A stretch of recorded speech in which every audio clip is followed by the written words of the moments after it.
Right, so now the question is, okay, good evening, everybody. Sorry, ZS6 IPS is now late for tonight's weekly check-ins. Let's hear who is out there for the check-ins tonight. ZS6 IPS standing by.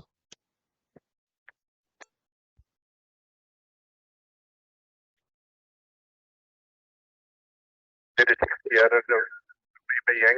no traffic at this moment.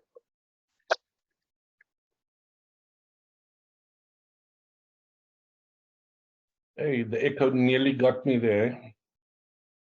The echo. You're talking about the audio echo.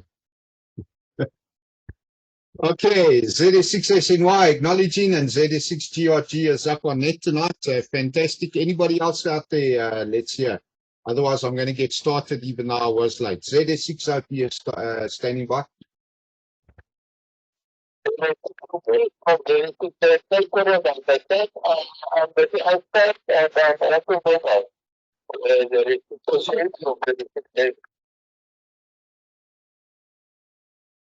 All right, acknowledged. Thank you, ZS6JFK. Let's hear if there is anybody else out there for tonight's check-ins. ZS6OPS.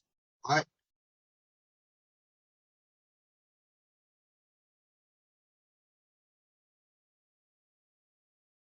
Okay, second last call for check-ins. ZS6 Oscar Papa Sierra standing by.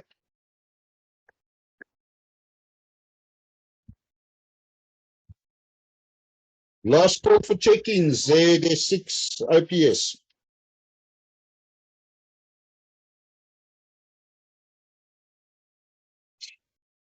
All right, nothing else heard. Let's get started then. Greetings to one and all and welcome to this week's net. Those wishing to join the net using Zoom may do so now. Zoom is open. If you do not have the Zoom link, please contact me on WhatsApp 082-859-2684 and I'll send you the link with the greatest of pleasure. Today is Sunday, 25 June 2023 and the time is 19:05. We begin the weekly net with the radio amateur check-ins on the Rudderpoort repeater, which lasts for about 5 minutes before proceeding. My apologies for being late tonight. This net is broadcast every Sunday evening starting at 1900 and is broadcast for the benefit of radio amateurs, disaster relief CERT volunteers, and members of the general public. This net is therefore open to all interested parties. Everyone is welcome to participate using either amateur radio, Zoom, or both. Okay, ZS6 IPS returning. I'd like to remind all radio amateurs that have not checked in that you do not need to be a member of any group or club to check in or to use the repeater or any of the amateur radio bands. All that is required from you is that you have a valid amateur radio license issued by ECRN, which automatically grants you the right to use any of the amateur radio bands at any time. There is no need to ask for or be granted permission from anyone to use the repeaters or amateur radio bands.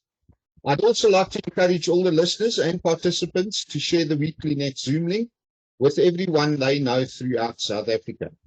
Doing so will help us grow the weekly net and will contribute to disseminating information as far and wide as possible. Okay, during my finger intermission, BT and George, please remind me to talk to the two of you about a little FM radio. Right, ZS6 IPS returning. It's now time to unpack the weekly COVID-19 figures. Just a quick reminder that many check-in sites have closed down, and that includes the NICD, or the National Institute of Communicable Diseases. I can only provide the information provided or supplied by the World Health Organization, which looks like this at this stage. Let's have a look. As at 21 June 2023, midnight, to be precise, 12 minutes past midnight, globally we have 768,187,096 cases, compared to last week 767,984,000 cases. This week, again, we see a total reduction with only 202,107 new cases.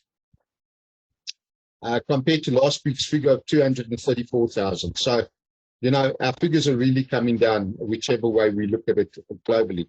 The global death toll now stands at 6,945,714, compared to the week's figure of 6,943,000.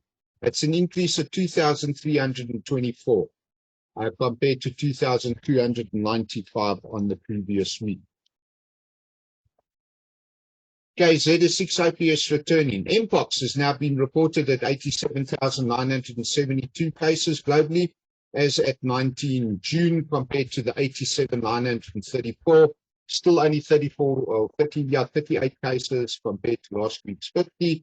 And South Africa still stands at 5 cases confirmed, with no deaths as at today's date. Cholera, on the other hand, still cannot give you an update. There are no official figures that have been released on cholera. It's been very quiet. Same applies with the mumps and, of course, diphtheria, where we still have,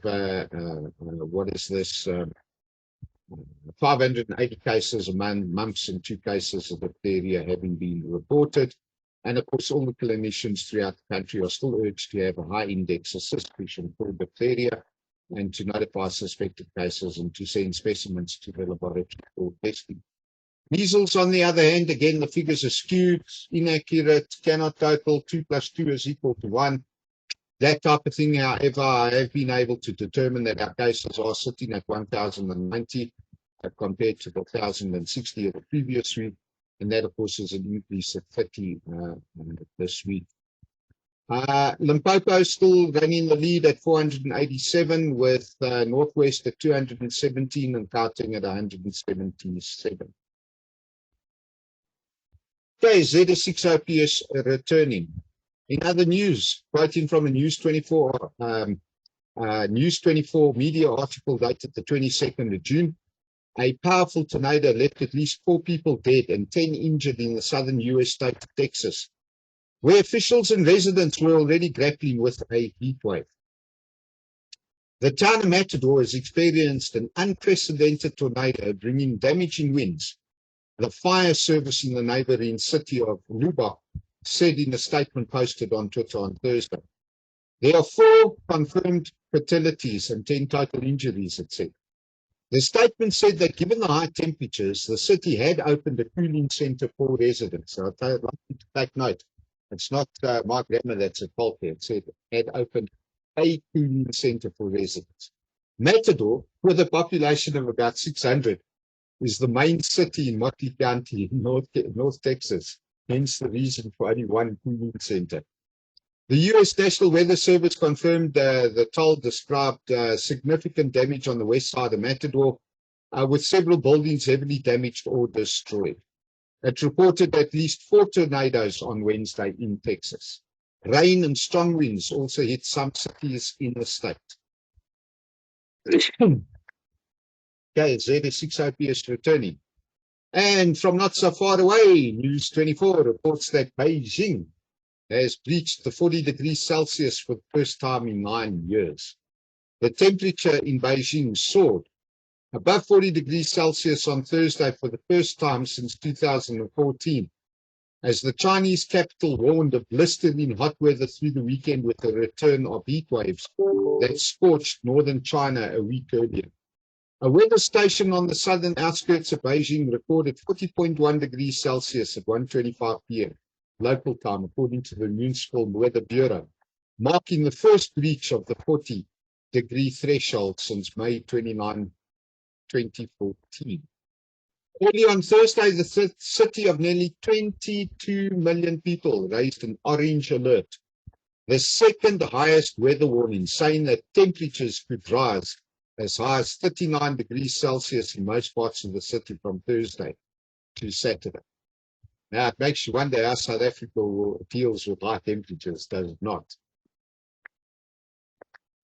Okay, Z6 OPS returning. Now, finally, in closing, we encourage everyone to register as a disaster relief CERT volunteer and to prepare and train to assist local communities when disaster strikes. Radio amateurs who have not yet checked in, please provide your call sign now and I'll add you to this week's checking list. ZS6OPS standing by.